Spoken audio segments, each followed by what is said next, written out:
Right, so today we're going to be taking a look at Anton Chekhov's The Bet. Oh, yeah. Great story. It's published back in 1889, and we're going to be doing a deep dive into it, and I think this one's going to be a lot of fun. It's a very interesting story. I'm curious to see what you've dug up on this one. Yeah, well, I mean, this story, it's really captivated readers for well over a century. Oh, yeah. And for good reason. Like within this seemingly simple wager, Chekhov, he packs in these just massive questions about freedom and the value of knowledge and really what it means to even be human. Yeah, and the story, it starts out in such a captivating way. I mean, right away, you're just thrown right into the middle of this dinner party at this banker's house. And, people are having a good time, lively conversation. But then this really intense debate breaks out. Oh, yeah. About, is capital punishment more humane than life in prison? Right. And what do you think? Well, it's interesting how Chekhov, he doesn't actually tell us what his own opinion is. Instead, he presents strong arguments from both sides. So he's really setting the stage for this exploration of moral ambiguity, where easy answers, they're hard to come by. Yeah, it almost feels like he's right from the get-go, inviting us to really examine our own beliefs, right? I think so. Yeah. But then, before we can even ponder too long, yeah, and this wild bet comes out of nowhere. Yeah. And the banker, he wagers 2 million rubles. Right, which is an insane amount of money. I mean, especially back then, it was unimaginable. Right. That the lawyer can endure 15 years of solitary confinement. Yeah, and the lawyer, this, young and ambitious guy, he doesn't even hesitate. And he actually ends up raising the stakes to 15 years from the banker's original 5. It makes you wonder, what's driving him? Is it just pure greed? Is it a thirst for this challenge? Or maybe even a deeper yearning for solitude and a chance to kind of escape the world for a while. Dude, when I first read that, I just thought it was purely about the money. Right. But the more I think about it, Yeah. I wonder if there's not a part of him that sees this as a way to prove something. Yeah. To himself maybe even. He can conquer anything. Really? Even 15 years of just utter isolation. Yeah, that's a really good point. And Chekhov, he doesn't make it easy for us to really figure out the lawyer's motivations. Yeah. He describes the lawyer at the start as young and frivolous, maybe even a little naive, but there's also this sense of restlessness there, a desire to push boundaries. Yeah. And it just sets up this fascinating tension between the lawyer's initial impulsiveness and then the profound transformation that he goes through throughout the story. And those conditions, no human contact, only allowed a small window to the outside world for any communication. Yeah. I mean, that just has to be, that's just a recipe for some serious psychological impact, don't you think? Oh, absolutely. I mean, Chekhov he uses the phrase voluntary confinement, which is, highlighting how this constant awareness of potential freedom might actually torment the lawyer more than the isolation itself. So it's like a psychological prison of sorts, even before he even steps foot in the lodge. He's setting himself up for just a battle within his own mind. Mm-hmm. But then you also have, the banker who he seems almost eager to see the lawyer fail, which kind of adds this whole other layer to this twisted game that they're playing. It's true. There's a hint of almost cruelty in the banker's initial enthusiasm, a sense that he might even enjoy the idea of the lawyer, cracking under pressure. But you have to remember, Chekhov doesn't let the banker off the hook either. No. He describes him as spoiled and frivolous at the start, almost like he's throwing this bet out there on a whim without really considering the consequences. Yeah, he's definitely not portrayed as this wise, benevolent figure. Right. He's almost mocking the lawyer a bit, urging him to reconsider. But there's this hint of guilt there too. He might already be sensing that this whole thing could backfire. Exactly. Yeah. And Chekhov is very subtly foreshadowing the banker's own moral reckoning that will unfold later in the story. So we see the seeds of both the lawyer's transformation and the banker's potential downfall planted right from the beginning. So we've got this intriguing setup, these two complex characters, and this high stakes wager. Right. But now the real question is, what happens to the lawyer during those 15 years of solitude? Yeah. How does he cope? How does he change? And ultimately, what does he learn? Well, let's just say those 15 years take him on one wild psychological roller coaster ride. And Chekhov, he masterfully uses these really small details, you know, like the lawyer's reading material, his requests, even his moments of silence, to reveal the profound inner shifts that he's undergoing. And that first year, from what I gathered, I mean, it was brutal. Chekhov Yeah. tells us he suffers immensely from loneliness and depression, and he completely cuts himself off from anything that might bring him any pleasure. It's like he's trying to shut down any desire or any yearning for the outside world because he knows that those feelings will only, you know, amplify his sense of isolation. He even rejects wine and tobacco, you know, saying that desires are the worst foes of the prisoner. Wow. He's clearly in a really dark place, struggling to come to terms with this new reality. And he tries to just lose himself in books. But even then, it's only light reading at first. Right. Almost like he's just using them as a distraction from his own thoughts rather than a way to like really engage with the world. That's such a great observation. It's like, you know, he's initially trying to escape his situation through this like superficial entertainment, but that approach clearly isn't working. And then as we kind of move into year two, something starts to shift. The piano, which he was playing constantly, falls silent, and then his reading tastes, they kind of evolve. They move from novels to the classics. What do you make of that change? It seems like searching for something more substantial, like maybe even a deeper meaning in the works of these great thinkers and writers. Right. You know, maybe the light novels just weren't providing that intellectual stimulation that he craved. Yeah, it's almost as if he's realizing that simply distracting himself isn't enough. Right. Like he needs to engage his mind, challenge his intellect, in order to survive this period of isolation. But it's not a straight line to enlightenment, is it? Oh no, not at all. He goes through these phases of intense focus followed by almost this erratic behavior. You know, he'll request wine and then he'll reject it. He'll start playing the piano again and then he stops. It's like he's just constantly battling with himself, trying to find some kind of, you know, equilibrium. Exactly. Yeah, he's testing the boundaries of his confinement, pushing against the limits of his self-imposed isolation. It's a really powerful reminder that even within the confines of a prison, the human spirit, it can remain restless and searching and ultimately unpredictable. By year 5, he's barely recognizable. You know, people observing him describe him eating and drinking and just lying on his bed, talking to himself even. Yeah, it's just a stark contrast to that ambitious young man that so confidently entered that lodge. But then year 6, something truly remarkable happened. Right. He dives headfirst into language, philosophy, history. He just becomes utterly consumed by this pursuit of knowledge, even going so far as to send the banker a letter written in 6 different languages. Wow. Just to prove his mastery. It's incredible. And in that letter, he describes experiencing this unearthly happiness, his understanding of the geniuses of all ages. Yeah. You know, it's like he stumbled upon this this new kind of freedom, you know, this freedom of the mind that transcends the physical limitations of his confinement. That's right. But it makes you wonder, you know, is this genuine enlightenment? Or is it just another form of escape? Right. Is he truly finding fulfillment in knowledge? Or is this just another way to cope with the pain of his isolation? Well, and that's the beauty of Chekhov's writing. He poses these, you know, really complex questions without offering, you know, easy answers. He's inviting us to grapple with the ambiguity, to explore the different possibilities without judgment. So while the lawyer is undergoing this incredible inner transformation, what's happening with the banker? Has he just forgotten about the bet? Yeah. Moved on with his life? Well, not quite. In fact, let's just say things haven't exactly gone according to plan for our dear banker. But that's a story for after a quick break. Stay tuned to see how this wager and these 2 men are ultimately changed by the passing of time. So while the lawyer is like immersing himself in knowledge and undergoing this profound internal shift, right? The banker, on the other hand, he's dealing with a very different kind of transformation. Oh, yeah, absolutely. It's almost like their roles have reversed in a way. You know, the lawyer who started out, you know, seemingly impulsive and maybe even a little reckless, right, becomes this disciplined seeker of knowledge. Right.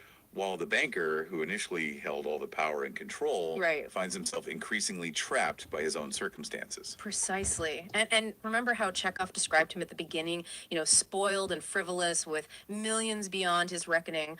Yeah, yeah. Well, 15 years have passed, Right. and those millions, well, they've dwindled significantly due to what Chekhov calls desperate gambling and wild speculation. Oh, wow.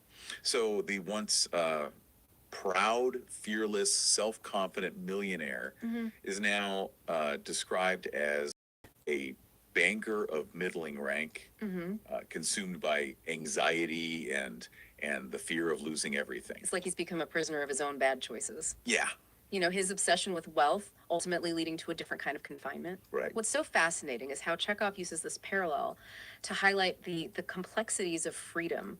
Is it really just about physical limitations, or is there this deeper psychological aspect to it as well? It's a question that really resonates throughout the story. Yeah. Here we have a lawyer who's physically confined, but experiencing this kind of intellectual liberation. And the banker who is outwardly free, but increasingly imprisoned by his own anxieties and regrets. So Chekhov is really prompting us to consider whether true freedom might lie in mastering our own desires and fears, regardless of, our external circumstances. I'm also struck by the contrast between, the lawyer's pursuit of knowledge and the banker's pursuit of wealth. Right. It's almost like they represent two different paths to fulfillment. Yeah. Two different ways of trying to make sense of the world. And it's not necessarily, this clear-cut dichotomy of good versus evil. Right. Both characters are flawed, both make questionable choices. The lawyer's relentless pursuit of knowledge, it ultimately leads him to a place of, disillusionment and detachment. Right. While the banker, driven by greed and fear, ultimately he finds himself confronting his own moral bankruptcy. And that confrontation, that really comes to a head as those 15 years near their end, Yeah. doesn't it? The banker, facing financial ruin, he starts to contemplate something truly disturbing. Yes, the thought of murder. He actually considers, killing the lawyer to avoid paying the 2 million rubles, Wow. revealing, just how far he's fallen morally. It's chilling how easily that thought enters his mind and how quickly his desperation just overrides any sense of decency. Yeah, I remember Chekhov described him at the start as someone who, acted on excitement and caprice. Right. Well, now that impulsiveness, it takes a much darker turn. He fixates on the idea of murdering the lawyer. Yeah. Even thinking about how he could frame the watchman to avoid suspicion. So it's really a stark reminder of the corrupting power of fear and desperation. So on this stormy night full of darkness and foreboding, he sets off to the lodge where the lawyer has spent the last 15 years of his life. Chekhov really uses the setting to heighten the tension and build suspense, doesn't he? Oh, absolutely. The storm, the darkness, the isolation of the lodge, it all contributes to this atmosphere of impending doom. Yeah. And when the banker finally reaches the lawyer's room and peers through the window, Right. what he sees is, well, it's not the man he remembers. It's a truly haunting image, isn't it? The lawyer, once young and full of life, Right. is now described as a skeleton, aged and frail. Yeah. His hair turned silver. He's asleep at the table, surrounded by open books. Just a testament to the years he spent immersed in knowledge. He's a shadow of his former self. It's a very stark visual reminder of the toll that isolation and relentless intellectual pursuit have taken on him. Yeah. And next to him, the banker spots a letter, and it's this letter that completely unravels everything the banker thought he knew. This is where the lawyer's transformation really takes its most dramatic turn. He doesn't just reject the money. Right. He rejects everything the banker represents. Yeah. Everything he's ever valued. He writes, I despise freedom, life, health, and all the good things of the world, Wow. declaring them worthless, fleeting, illusory. It's a complete and utter renunciation of the material world. Yeah. A rejection of the very things that the banker has spent his life chasing. And it hits the banker like a ton of bricks. Yeah. He's confronted with the hollowness of his own pursuits. Right. The futility of his obsession with wealth. I remember feeling so stunned when I first read this passage. Here's this man who's been given the opportunity to claim a fortune, Right. to walk away a free man, Yeah. and he throws it all away. He does. What does that say about the impact of those 15 years? It raises these profound questions about the nature of freedom, the That purpose you of can. knowledge, Yeah. and the true meaning of a fulfilling life. Has the lawyer achieved some higher level of understanding through his isolation and study? Right. Or has he simply been driven to despair and detachment? And the way he calls out the banker, Yeah. accusing him of taking lies for truth and hideousness for beauty. It's like he's pointing a finger directly at the shallowness and superficiality of the world that the banker represents. It's a scathing indictment. Yeah. And it leaves the banker utterly shattered. He breaks down in tears, filled with this great contempt for himself. Yeah. It's not about the money anymore. It's about a profound moral reckoning, Right. a realization of the emptiness of his own life. And then just when you think the story can't get any more intense, Yeah, Chekhov, he throws in another twist. he does. The lawyer escapes 5 hours before the bet is officially over, Wow. forfeiting his claim to the money and disappearing into the night. It's the ultimate act of defiance, isn't it? Yeah. He doesn't even want to stick around to collect his winnings. Yeah. He's made his point, exposed the banker's moral bankruptcy, and now he's just walking away from it all. What do you make of that choice? It's almost like he's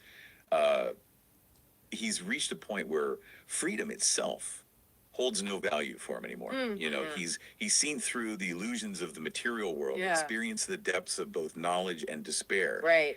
and emerged on the other side with this completely different perspective. And the banker, left standing there with the lawyer's letter in his hand, is forced to confront the consequences of his own actions. Yeah. He chooses to hide the letter, Right. protecting his reputation rather than facing the truth of what he's become. It's a powerful image of moral cowardice, isn't it? It is. He's haunted by the lawyer's words, Yeah. by the realization of his own failings, but he's not yet ready to fully own up to them. So we're left with these two characters, both deeply changed by their experiences, but in vastly different ways. What does it all mean? Where do we even begin to make sense of this ending? Well, it's like Chekhov. He deliberately leaves us hanging there, doesn't he? Like he doesn't tie everything up in this, neat little bow or tell us exactly what we're supposed to be thinking. Right. He just presents us with this incredibly complex situation and lets us wrestle with the implications. Right. That's what makes, The Bet such a powerful and enduring story. It's it's not about providing like easy answers or moral pronouncements. It's about prompting us to ask, difficult questions, to challenge our own assumptions and really grapple with the nuances of the human experience. Yeah, so let's dive into some of those lingering questions, shall we? Okay. First off, Freedom Chekhov seems to be saying that it's more than just the absence of physical constraints, wouldn't you say? Oh, absolutely. I mean, the lawyer's transformation, it really throws that into sharp relief. Yeah. He chooses to confine himself. Right. He could have walked away at any moment. Right. But ultimately, he rejects freedom entirely. And it suggests that true freedom might be something internal. Yeah. A state of mind rather than a physical condition. Yeah, and he even talks about finding unearthly happiness in his pursuit of knowledge, which he only achieved while, confined. Right. It's as if he discovered this different kind of freedom through his intellectual exploration, this freedom that transcended the walls of his prison. Yeah, it's fascinating, isn't it?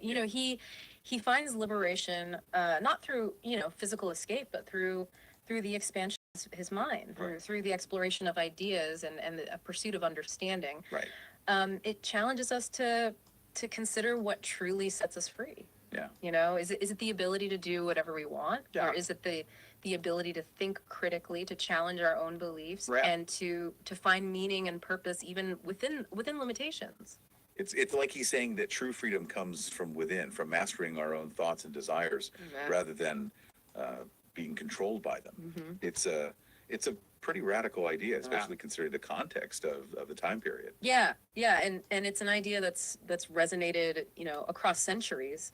Right. Finding, echoes in philosophical schools of thought like Stoicism, Right. which, emphasize the importance of inner peace and self-control in achieving true freedom. Right. It makes you wonder, like, if you were in the lawyer's position, Yeah. how would you spend those 15 years? Yep. Would you seek solace in knowledge, Right. or would you focus on maintaining your connection to the outside world, to the things that make us human?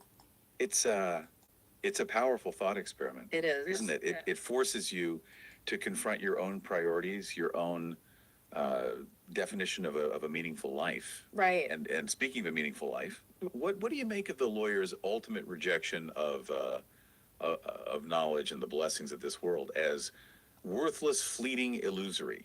Right. Did he achieve genuine enlightenment, Yeah.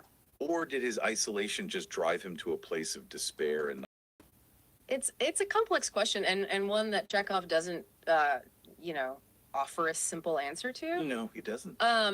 On the one hand, you could argue that his disillusionment is a natural consequence of his prolonged isolation. Yeah. A sign that even the most brilliant minds, they can become warped and distorted without human connection. He's consumed so much knowledge, but without any real world application or more meaningful interaction, it's all become abstract and ultimately meaningless. It's like he's gorged himself on information, but starved his soul in the process. That's a great way to put it. Yeah. But on the other hand, you could also see his renunciation as a form of like radical enlightenment. Yeah. A recognition that true happiness, it lies not in the pursuit of external things, but in the cultivation of inner peace and detachment. Perhaps he's reached a point where the pursuit of knowledge, wealth, even freedom itself, has lost its allure. Yeah. He's seen through the illusions of the material world and found a different kind of fulfillment. Yeah. One that transcends the limitations of human desire. So is Chekhov saying that knowledge itself is ultimately a path to despair? Or is it more nuanced than that? I think it's more about recognizing the limitations of knowledge, the importance of balance in our lives. The lawyer had access to this vast library. He devoured books on every subject imaginable, but he was completely cut off from lived experience, from human connection, from the opportunity to apply his knowledge in any kind of meaningful way. Yeah. So it's a cautionary tale about the dangers of intellectual isolation. Right. A reminder that true wisdom, it comes not just from books, but from engagement with the world and with other human beings. Which brings us to another big question. Who actually wins this bet? Right. Is it the lawyer who seemingly escapes the clutches of materialism and finds this different kind of freedom? Or is it, diving deep into the bet? Yeah. What are some of the biggest takeaways? What is Chekhov trying to tell us about the human condition? Well, I think he's highlighting our capacity for both great wisdom and profound folly. Yeah. The enduring tension between our desire for freedom and our need for connection, and the constant struggle to find meaning and purpose in a world that often feels absurd and chaotic. Yeah.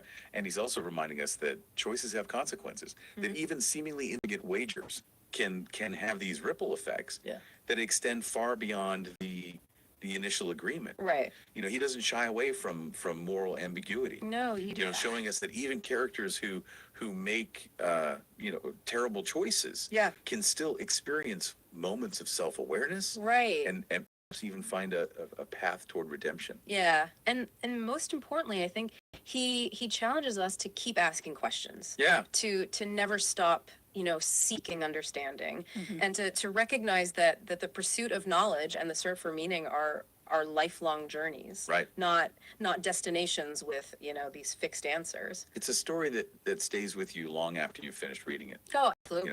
Prompting you to reflect on your own values, Yeah. your own choices, and your own definition of a meaningful life. And perhaps it even inspires you to approach life with a little more intention, Yeah. a little more awareness of the consequences of your actions, and a deeper appreciation for the the precious and often fleeting nature of time. Yeah. Because as the bet so powerfully demonstrates, the choices that we make today, they can have a profound impact on who we become tomorrow. So as we wrap up our deep dive into Chekhov's The Bet, we're left with one final thought to ponder. Okay. If you were faced with the lawyer's dilemma, uh, what path would you choose? What knowledge would you seek? Right. And how would you define true freedom? Right. There are no right or wrong answers. No. But the questions themselves can lead to some pretty fascinating insights. And who knows, maybe exploring those questions will spark a desire to dive deeper into Chekhov's other works, Yeah. to continue this journey of literary exploration and self-discovery. Yeah, there's a whole world of stories out there waiting to be uncovered. Absolutely. So until next time, keep diving deep. Yes. Brains engaged. That's- And most importantly, keep asking those big questions. Happy pondering.